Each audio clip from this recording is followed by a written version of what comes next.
ओम नमो भगवते वासुदेवाय। ओम नमो भगवते वासुदेवाय। ओम नमो भगवते वासुदेवाय। ओम अज्ञानतिमिरान्धस्य ज्ञानाञ्जनशलाकया चक्षुरुन्मीलितं येन तस्मै श्रीगुरुवे नमः। नमो विष्णुपादाय कृष्णपृष्ठाय भूतले श्रीमते भक्तिवेदान्त स्वामिन् इति नामिने। नमस्ते सारस्वते देवे गौरवाणी प्रचारिणे निर्विशेषा शून्यवादी पाश्चात्यदेशतारिणे। जय श्री कृष्णा चैतन्य प्रभु नित्यानंद श्री अद्वैत गदाधर श्रीवासादि गौर भक्तवृंद। हरे कृष्णा कृष्णा कृष्णा हरे हरे हरे रामा राम राम हरे हरे। जगत गुरु श्रील प्रभुपाद की जय। भगवत वाणी भगवत गीता जी की जय। गुरु महाराज की जय। भगवती वाचालं पंगुलं लंघयते प्रपादं वन्दे श्री गुरुदीनतालं परमानंदं। श्री चैतन्य ईश्वर हरे कृष्णा। हरे कृष्णा। तो आप सभी भक्तों का बहुत बहुत स्वागत है आज के हमारे इस सत्र में, जिसमें हम पढ़ने जा रहे हैं भगवत गीता के अध्याय 9 के श्लोक संख्या 15 को। और ये जो है श्लोक, यहाँ से हम अपने जो है किस सेक्शन में प्रवेश करेंगे? कोई बता सकता है क्या, कौन सा सेक्शन चल रहा है ये? हमने इस सेक्शन, इसका नाम क्या रखा था? इस यस। यस, तो हमने इसका किंग नॉलेज रखा था। तो अभी हमारा जो है ये 9 एन चल रहा है, राइट राइट, नॉन वर्शिप है ना, इनडायरेक्ट वर्शिप ऑफ कृष्णास। ठीक है, तो इसमें महत्वपूर्ण क्या है कि जो लोग डायरेक्ट भगवान की पूजा नहीं करते हैं, क्योंकि उनको ज्ञान नहीं होता है ना, तो वो उससे क्या होता है, उससे उनको जो है फॉल्ट्स उसमें क्या होते हैं वो वो जो है पता चलता है, और उसका रिजल्ट क्या होता है वो पता चलता है। ठीक है, तो इसी सेक्शन में जो है हमने 13 और 14 जो श्लोक पढ़ा था, उसके अंतर्गत हमने देखा था, क्योंकि ये 11 से लेके 25 तक के सेक्शन में आता है एन, है ना। तो इसमें हमने जो है 11-12 में क्या देखा कि जो भगवान के शरीर को भौतिक मानते हैं, है ना। और उसके बाद 13 और 14 में क्या माना हमने, तो वो हो गए हमारे आसुरी। और 13-14 में हमने क्या जाना, महान भक्तों के बारे में, महात्मा के बारे में, शुद्ध भक्त के बारे में। और अब भगवान किसके बारे में बता रहे हैं? अब 15 से लेकर ये हमारा 19 तक का, है ना, 19 तक में जो है यही तरह के लोगों के बारे में बताएगा, जो अन्य, जैसे हमने कल का श्लोक जो पढ़ा था ना, तो उसमें क्या आया था ना, अन्य लोग भी होते हैं, महात्मा के अलावा अन्य लोग भी होते हैं, तो ये उन्हीं अन्य कैटेगरी के बारे में बताएंगे। और 15वें श्लोक में ये बीज श्लोक बोला जाता है। क्यों? क्योंकि इसमें तीनों तरह के लोगों के बारे में बताया जाएगा। 3 तरीके के लोग होते हैं जो भगवान को डायरेक्ट ना पूजा करके अन्य तरीके से उनकी पूजा करते हैं, जिनको उन्हें पता ही नहीं होता है। तो उसके बारे में इस श्लोक में वर्णन किया गया है। उसके बाद 16 से लेके 19 तक विराट रूप के बारे में डिटेल में चर्चा होगी। ठीक है, तो एक ही सेक्शन है पूरा, तो हम उसके बारे में आगे जानेंगे। तो अब निकाल लेते हैं अपना हम आज का श्लोक, जो बीज श्लोक है। क्यों बीज श्लोक बोल रहे हैं? क्योंकि ये यहाँ से तीनों के बारे में बताया गया है, और फिर आगे इसी का विवरण पूरे अध्याय में किया जाएगा, तो इसलिए इसको बीज श्लोक बोलते हैं। तो श्लोक संख्या 15, कोशिश करेंगे अगर हम 16 भी आज ले लें, क्योंकि वो एक ही सेक्शन हमारा आगे चलेगा। मेरे जो भी पढ़ना चाहे माता जी वो पढ़ सकते हैं मेरे साथ। ज्ञान यज्ञेन चाप्यन्ये ज्ञानयज्ञेन चापि यजन्तो मामुपासते यजन् माम् उपासते एकत्वेन पृथक्त्वेन एकत्वेन पृथक्त्वेन बहुधा विश्वतो मुखम्। बहुधा विश्वमुखम्। ओके, कीर्ति में माता जी, यू कैन ऑल्सो ट्राई। ज्ञान यज्ञेन चाप्यन्ये ज्ञानयज्ञेन चापते यजन्तो मामुपासते तन्तो मां पापते एकत्वेन पृथक्त्वेन एकतत्वेन प्रथेन बहुधा विश्वतो मुखम्। बहुधा विश्वतो मुखम्। थैंक यू सो मच कीर्ति में माता जी, शांति माता जी। तो यहाँ पे क्या बता रहे भगवान? अन्य लोग जो ज्ञान के अनुशीलन द्वारा यज्ञ में लगे रहते हैं, वे भगवान की पूजा उनके अद्वैत अद्वैत रूप में करते हैं, है ना, और विविध रूपों में तथा विश्व रूप में करते हैं। ठीक है, तो इस तरीके से यहाँ पे बताया जा रहा है। तो अभी हम लोग पढ़ लेते हैं तात्पर्य फटाफट से। यस, हरे कृष्णा। तात्पर्य श्रील प्रभुपाद की जय। यह श्लोक पिछले श्लोकों का सारांश है। भगवान अर्जुन को बताते हैं कि जो विशुद्ध कृष्ण भावना अमृत में लगे रहते हैं वे श्री कृष्ण के अतिरिक्त अन्य किसी को नहीं जानते, वे महात्मा कहलाते हैं। तो भी कुछ लोग ऐसे भी होते हैं जो वास्तव में महात्मा पद को प्राप्त नहीं होते, किंतु वे भी विभिन्न प्रकारों से श्री कृष्ण की पूजा करते हैं। इनमें से कुछ का वर्णन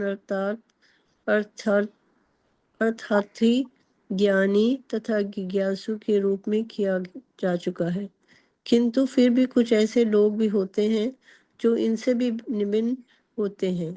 इन्हें 3 कोटियों में रखा जाता है। एक, परमेश्वर तथा अपने को एक मानकर पूजा करने वाले। दूसरा, परमेश्वर को किसी मनोकाल्पित रूप की पूजा करने वाले। तथा तीसरा, भगवान के विश्व रूप की पूजा करने वाले। इनमें से सबसे अधम वे हैं जो अपने आप को अद्वैतवादी मानकर अपनी पूजा परमेश्वर के रूप में करते हैं, और इन्हीं का प्रधान भी है।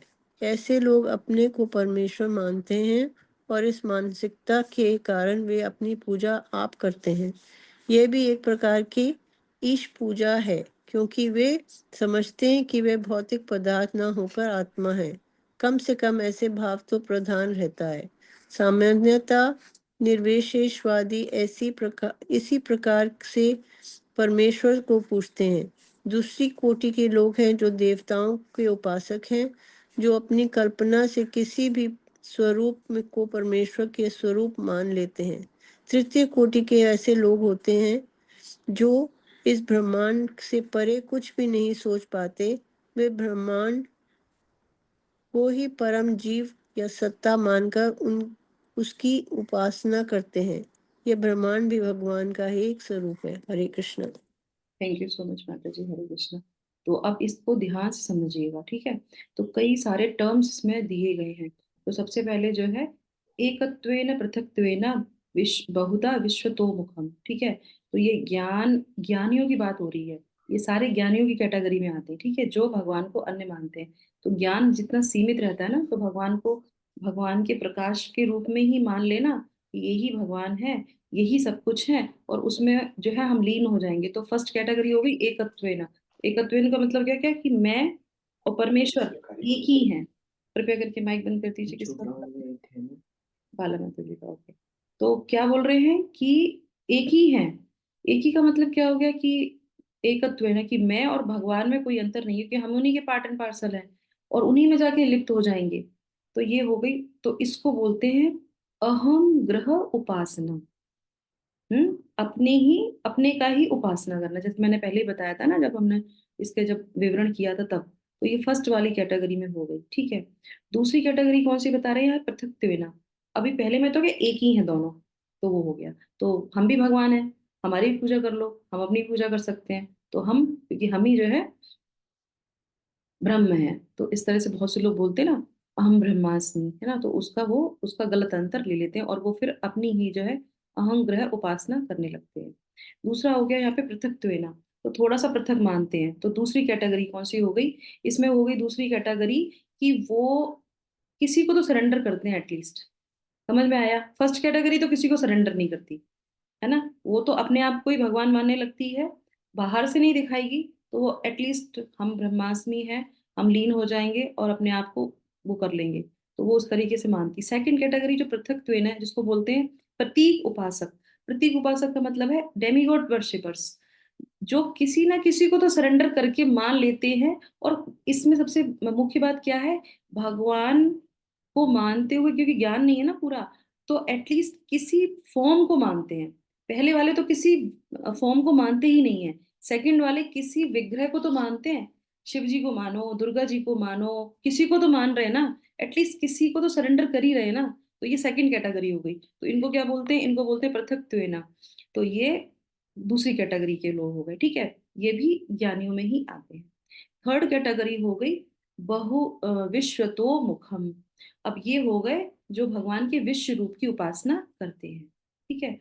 तो अब ये जो है लास्ट कैटेगरी, ये क्या करते हैं, अभी तक जो दो कैटेगरी थी वो स्पिरिट को मान रहे थे कि ऐसी कोई स्पिरिट है जो उच्चतर स्तर पे है, और ये जो कैटेगरी है लास्ट वाली, ये मैटर को ज्यादा मानती है। मैटर से कैसे, विश्व तो मुखम का मतलब है विश्व रूप की उपासना करना। विश्व रूप का क्या है, अभी हम लोगों ने भगवान की विभूतियों के बारे में सुना था 7वें अध्याय में, है ना। अभी 9वें अध्याय में भगवान ने बताया, ठीक है, कि मैं ही सब कुछ हूँ। तो ये क्या है, ये जो पूरी प्रकृति है ये कौन है, भगवान ही है ना। भगवान कहते हैं ये है। तो ये पूरी चीजें न पता होने के कारण ये क्या करते हैं कि प्रकृति को ही सर्वोपरि मानते हैं और उन्हीं की उपासना करते हैं। अब यहाँ पे एक प्रश्न ये उठता है कि इन तीनों कैटेगरी में, अभी आप लोगों ने ध्यान से तात्पर्य भी पढ़ा था, अब बताइए तीनों कैटेगरी में सबसे उच्च स्तर किसका है, उससे निम्न किसका है, और उससे निम्न किसका है, बताइए जल्दी जल्दी से। तभी जब समझ में आएगा तो समझ में आएगा कि हाँ आपको क्लियर होगी चीज। बताइए। माता जी, जो अपने आप को आत्मा मानते हैं, जो अब मतलब पदार्थ नहीं मान, जो अपने आप को आत्मा मान के अपने की पूजा कराते हैं, वो वो सबसे कैटेगरी है। सबसे ऊपर कैटेगरी है। ओके। ओके। और किसी का कोई, ठीक है। जैसे हम्म। जो अपने आप को ही पूजा कराते हैं वो तो सबसे निम्न कैटेगरी के आएंगे। हरी बोल, यस। तो ये बहुत इंपॉर्टेंट चीज थी, क्यों, देखिए वो जो प्रेमलता माता जी ने कहा वो भी सही है। क्यों, क्योंकि जो टीका दी गई है, जो इसमें बताया गया है, उसके हिसाब से क्या है, उसके हिसाब से ये बताया गया है कि उनकी जो कॉन्शियसनेस है वो ऊपर है, चेतना, क्योंकि उनको जड़ और जो है चेतना में अंतर पता है, और वो उस चीज को उपासना कर रहे हैं। और जो लास्ट वाले हैं, तृतीय वाले हैं, वो मैटर को पूजा कर रहे हैं, तो वो नीचे हो गए। पर शिला प्रभुपाद क्या कह रहे हैं, शिला प्रभुपाद ये समझाना चाहते हैं इस तात्पर्य के अनुसार, आप देखिएगा इसको, उसमें वो बताते हैं कि जो किसी को सरेंडर नहीं करता वो सबसे अधम है, वो अपनी ही पूजा करा रहा है। तो शिला प्रभुपाद के प्रणाम मंत्र में क्या आता है, शिला प्रभुपाद के प्रणाम में क्या आता है, हाँ, निर्विशेषा शून्यवादी पाश्चात्य देश तारने। शिला प्रभुपाद आए ही इसी मिशन के लिए हैं कि जिनके अंदर बहुत अहंकार होता है वो किसी को सरेंडर नहीं करते। तो वो क्या कह रहे हैं कि वो तो किसी को सरेंडर ही नहीं करते, वो तो अपनी ही पूजा करा रहे हैं, वो तो किसी फॉर्म को ही नहीं मानते हैं, वो तो भगवान की किसी विग्रह को ही नहीं मान रहे। तो वो तो उनका लो, उनकी कैटेगरी तो सबसे लोअर हो गई। इस तरीके जो बलदेव विद्याभूषण थे उनकी टीका के अनुसार ये था कि जो है सबसे नीचे वो हो गए जो मैटर को मानते हैं। और शिला प्रभुपाद कहते हैं दोनों जगह अपनी आगे बिल्कुल सही है, जो मैटर को मानते हैं वो तो नीचे हैं क्योंकि उनको आगे की चीजें पता नहीं है। पर शिला प्रभुपाद कहते हैं कि वो तो फिर भी अच्छे हैं, एटलीस्ट वो किसी को सरेंडर तो कर रहे हैं। करेक्ट। वो किसी देवी देवता को मानते हैं, भगवान की प्रकृति को मानते हैं, किसी को सरेंडर कर रहे हैं। पर वो जो किसी को सरेंडर ही नहीं करते वो तो सबसे अधम है। तो उन्होंने नीचे सबसे पहले शिला प्रभुपाद यही बोलते हैं कि तृतीय कोटि में वो आते हैं जो इस ब्रह्मांड से परे कुछ भी नहीं सोच पाते, वे ब्रह्मांड को ही परम जीव या सत्ता मानकर उनकी उपासना करते हैं। तो ये सबसे लास्ट में, उससे पहले शिला प्रभुपाद कहते हैं कम से कम ऐसा भाव तो प्रधान रहता है कि सामान्यतः निर्विशेषवादी इसी प्रकार से परमेश्वर को पूजते हैं। तो यहाँ पे ईश पूजा की बात को शिला प्रभुपाद समझाने का प्रयास कर रहे हैं। तो आई होप कि आप लोगों को समझ में आया, हरे कृष्णा, कि क्या बताने की कोशिश की जा रही है इसमें।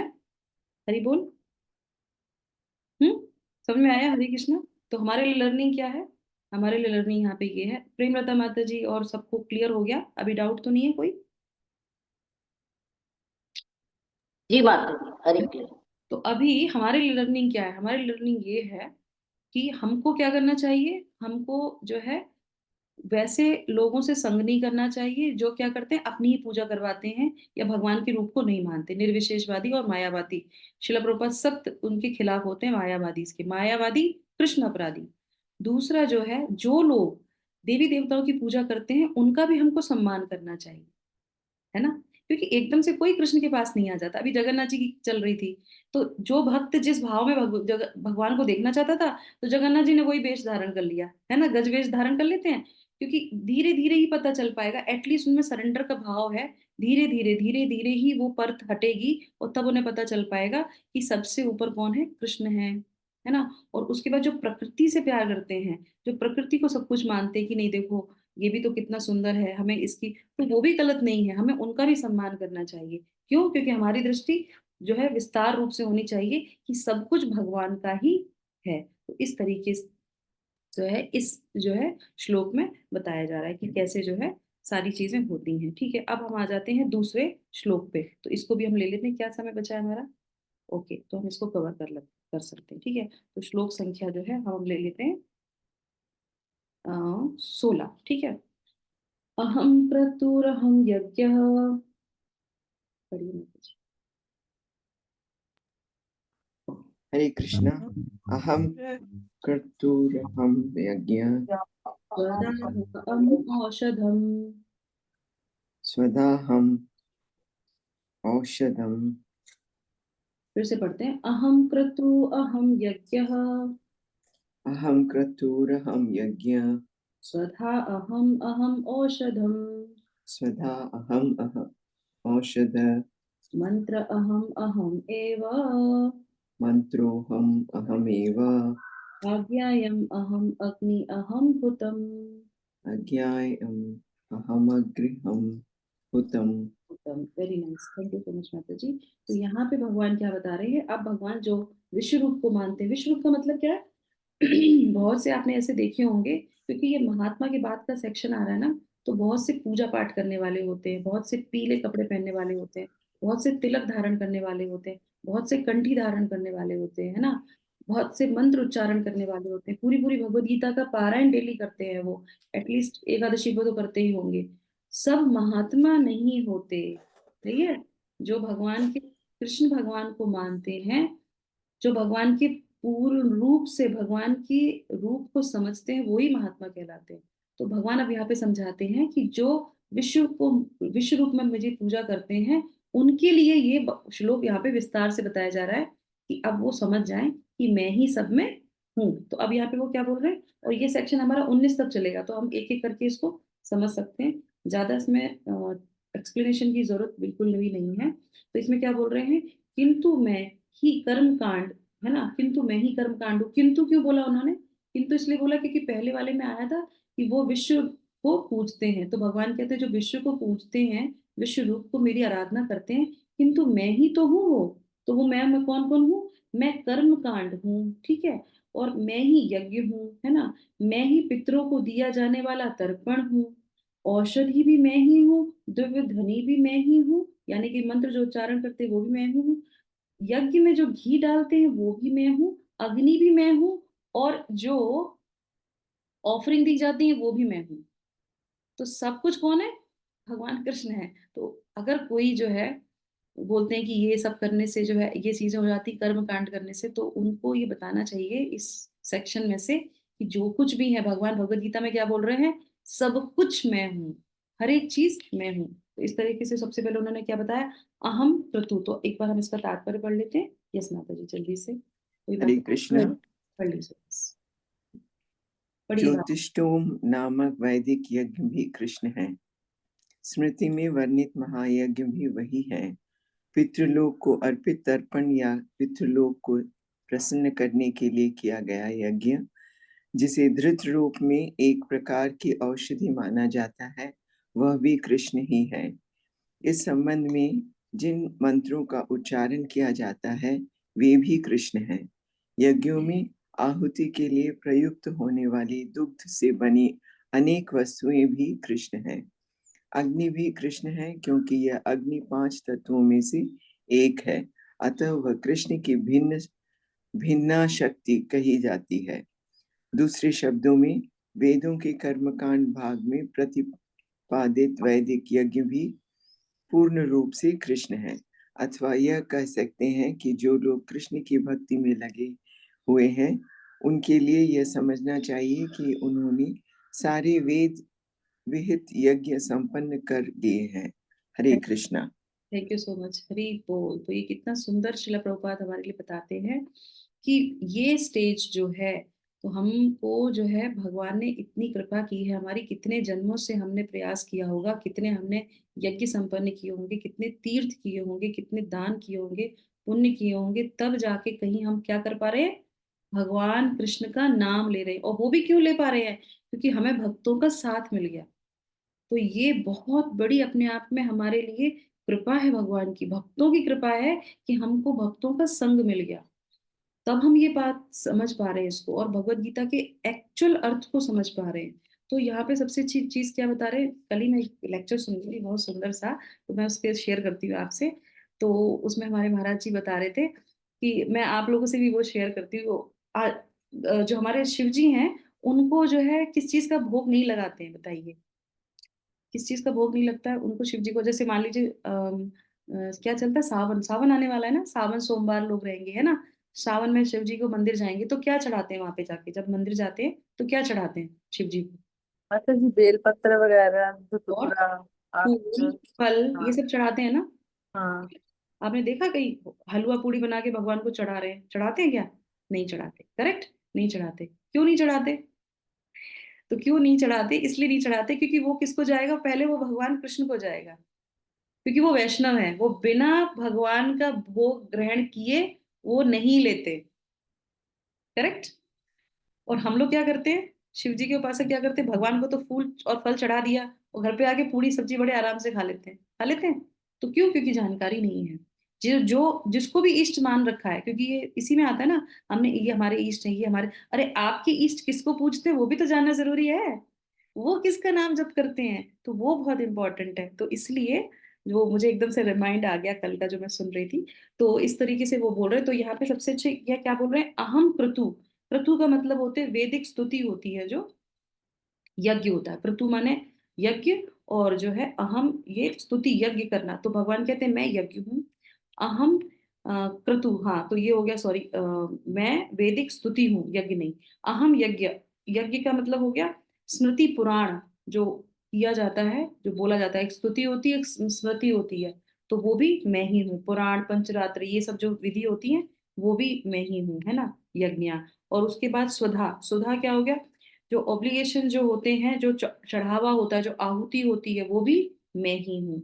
अहम औषधम, है ना, तो जो औषधि जो चढ़ाई जाती है, उसमें जो हर्ब्स चढ़ाए जाते हैं ना, वो भी जो है मैं ही हूँ। आपने देखा होगा, मैं हवन संपन्न करते हैं, सारी चीजें आती, अच्छी सी स्मेल आती, जो हमारी वो होती है ना, क्या कहते हैं उसको, हवन में डालने वाली, उसमें भी कई सारी चीजें मिलाई जाती सामग्री। हैं, सामग्री। और वो सामग्री में भी देखो कितना सारा सामान है। अब भगवान क्या कह रहे हैं, आप ध्यान से देखिए, अगली बार कभी हवन में जाने का मौका मिले तो जरूर उसको, भगवान कह रहे हैं कि मैं सामग्री में भी मैं ही हूँ। तो जिसको चढ़ा रहे हैं वो भी भगवान है, जो हवन कुंड है वो भी मैं ही हूँ, जो स्तुति हो रही है वो भी मैं हूँ, जो मंत्र है, जैसे भी हम लोग सुबह बोलते हैं, नरसिंह भगवान का मंत्र बोलते हैं, ओम नमो भगवते नरसिम्हाय, नमस्ते जस्ते जसे, आविराविर्भव, वज्रनखा वज्रदंष्टा, कर्माशयान, रंधय रंधय तमो, घृसि घृसो, स्वाहा स्वाहा, अभयम अभयम आत्मनि भूयिष्ठा, ओम शोम। तो ये जितना भी हम बोल रहे हैं, ये क्या है, ये स्वयं भगवान ही है। और हवन किसका कर रहे हैं? भगवान के लिए ही कर रहे हैं। तो ये जो है पराकाष्ठा होती है कि हम इसको समझ सकते हैं कि सब में भगवान ही है।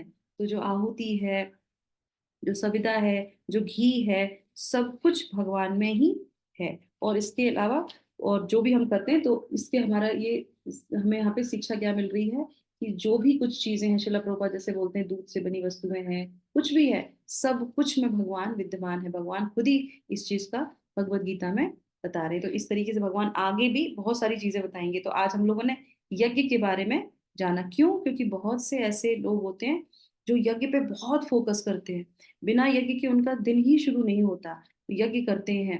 पर अगर यज्ञ किसी और के लिए कर रहे हैं तो इनडायरेक्टली में वो क्या कर रहे हैं, वो कृष्ण की ही पूजा कर रहे हैं। उनको पता नहीं है, बस ज्ञान नहीं है, भगवान की ही पूजा करें। तो भगवान कहते हैं विश्व तो मुखम के रूप में वो यज्ञ संपन्न करते हैं, वो मैं ही हूँ। अब ये बात अगर उन्हें पता चल जाएगी तो क्या होगा, फिर वो भगवान की पूजा करेंगे। पर ये कब तक चलेगा, ये बड़ा, बहुत बड़ा प्रश्न भी है, और बड़ी बड़ी कृपा भी है कि अब हमको तो भगवान ने बता दिया, तो हम भगवान की पूजा करने लगे, करेक्ट।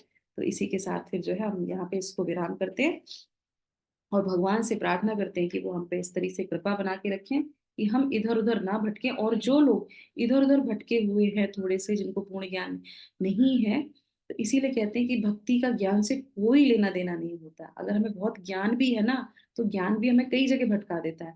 हमें क्या करना चाहिए, हमको सिर्फ और सिर्फ महात्माओं का जो है हमें साथ लेना चाहिए, जो भगवान को मानते हैं। भगवान के भक्तों का साथ लेने से ही हम जो है इस भगवान के नाम का उच्चारण कर सकते हैं। तो जब हम हरे कृष्ण महामंत्र करते हैं तो क्या करते हैं, अपनी जिह्वा से डेली सुबह क्या करते हैं, यज्ञ संपन्न करते हैं ना। अर्चना माता जी हैं यहाँ पे, हरे कृष्ण अर्चना माता जी। यस माता जी, हरे माता जी कृष्ण। बताइए कौन से, कैसे हम लोग करते हैं यज्ञ संपन्न जिह्वा हाँ से? माता जी, जिव्या से हरे कृष्ण हरे हरे कृष्ण। नाम लेते हैं, हरे कृष्णा मंत्र बोलते हैं। हाँ। और ये हमारा यज्ञ है। यस, कुंड है हमारा, मुंह हमारा कुंड है। यस। यस माता जी। और माता जी जीवा हमारे सामग्री की तरह जाप करती है, और कान हाँ, कानों का घी क्या है, और ये जो डालने वाला है वो क्या है, जीवा क्या है? भूल गए माता जी, अभी तो आप ही बता दीजिए। नहीं कोई बात नहीं, ठीक है। तो अब भी हम जब जंप करेंगे तो हम ध्यान रखेंगे कि कैसे हम जो है यज्ञ करते, अपना ये संपन्न करते। मुझे लगा कि पता होगा, कोई बात नहीं, इट्स ओके, नो प्रॉब्लम। तो हम लोग जो है डेली सुबह उठ के जब हम यज्ञ संपन्न करते हैं, तो किस तरह से अपने जो है आहुति जो है भगवान को अर्पित करते हैं अपनी जिह्वा से। जो हमारा क्या है, चमचा जिसको बोलते हैं ना, वो है। तो उससे हम डेली जो है भगवान को ऑफरिंग करते हैं। घी, जो घी डाला जाता है, तो हम जब भगवान का नाम लेते हैं तो भगवान को ही वो पोषित करते हैं, और वो हमारे हृदय में जाता है इस हवन कुंड में। और डेली हम जो है हरे कृष्णा महामंत्र का, एक बार में ये हरे कृष्णा महामंत्र बोलते हैं तो कितनी बार भगवान का नाम लेते हैं, 16 बार। और 16 बार भगवान का नाम लेते हैं, और उसको कितनी मालाएं करते हैं, अगर एक माला किसी ने करी है तो 108 बार हो गया वो। और उसके बाद फिर 2 माला करी तो उसका डबल हो गया। तो इस तरीके से जो 16 माला करते हैं, तो सोचिए कितना बड़ा हवन करते हैं हम, कितने लाख बार हम भगवान का नाम लेते हैं। करेक्ट। तो सबसे बड़ा जो है हवन हम हरे कृष्णा महामंत्र का करते हैं। तो इसलिए हमें भगवान से प्रार्थना करनी चाहिए कि वो हमारे ऐसी बुद्धि प्रदान करें कि हम निरंतर रूप से ध्यान से इस हवन को संपन्न कर सकें। और जो लोग को जो ज्ञान नहीं है उनको भी हम ये हवन की प्रक्रिया बता सकें कि कलयुग में केवल भगवान के नाम का ही हवन जो है अनिवार्य है, और हमें कुछ भी करने की आवश्यकता नहीं, क्योंकि कुछ भी शुद्ध नहीं मिलता, सिर्फ भगवान के नाम से ही सारी चीजें पूर्ण हो जाती है। तो चलिए सब लोग मिलके एक बार एक आहुति डालते हैं, है ना। हरे हरे कृष्ण कृष्णा कृष्ण कृष्ण हरे हरे हरे रामा हरे रामा कृष्ण रामा हरे हरे हरे हरे हरे हरे रामा कृष्णा। राम राम हरे शिला हरे। प्रभुपाद की सर्वत्र जय, माता हरे की कृष्ण जय। महामंत्र की जय, की हरे जय। कृष्ण महामंत्र यज्ञ की जय, जय हरे शिला कृष्ण। प्रभुपाद की जय। हरिओम तत्सत। हरे सब लोग कृष्ण। दिन शुभ हो, मंगलमय हो, और इसी तरीके से भगवान के नाम का हवन आप लोग संपन्न करते रहें। तो हम लोग अब जो है कल मिलेंगे नए श्लोक के साथ, और कोशिश करेंगे 2 या 3 श्लोकों को पढ़ लें। अगर कुछ ऐसा नहीं होगा डिस्कस करने वाला, तो हम लोग कंटिन्यू उसको पढ़ के सेक्शन को कंप्लीट करेंगे। ठीक है। Thank you so Hare much. Krishna.